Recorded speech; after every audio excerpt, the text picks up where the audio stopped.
মামা বয়ার ইসুস কি দিকে কি ভাবতাছস? একা একা মন খারাপ করে পুকুর পারে বয়া বয়া।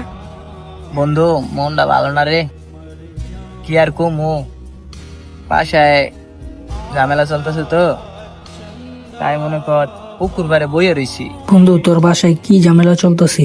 বন্ধু ছোট ভাই তোর মনে কর কয়দিন ধরে সাইকেলে ভেসাল বাতাছে। তুই ক বন্ধু, সাইকেলটা আমি কেমনি কিনা দিই? আমি কাজ কাম করি না, আমার কি সামর্থ্য আছে দোষ?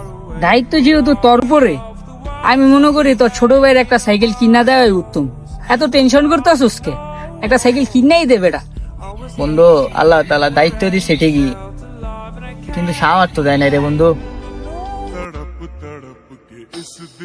আরে বেটা, এটা লিয়া টেনশন করস? আল্লাহ তাআলা তার বান্দারে কোনো সময় তার সামর্থ্যের বাইরে দায়িত্ব দেয় না। আর তুই এত টেনশন করিস না, আর 5 ওয়াক্ত নামাজ পড় আর আল্লাহর কাছে দোয়া কর, দেখবি আল্লাহ তাআলা এই সমস্যা সমাধান করে দিব। কোন জায়গাটা সাইকেলের ব্যবস্থা হয়ে যাবো গা তুই নিজেও জানবি না, বুঝছ নাই? আল্লাহ ভরসা। ঠিক আছে বন্ধু, আল্লাহ তাআলা সব সমস্যার সমাধান করে দিব, আল্লাহ ভরসা। তাহলে তুই তো বুঝছস বিষয়টা, আর টেনশন করিস না, আল্লাহ ভরসা। আর আমার একটা কাজ আছে বুঝছস, তুই তাহলে থাকবো, আমি গেলাম, থাক।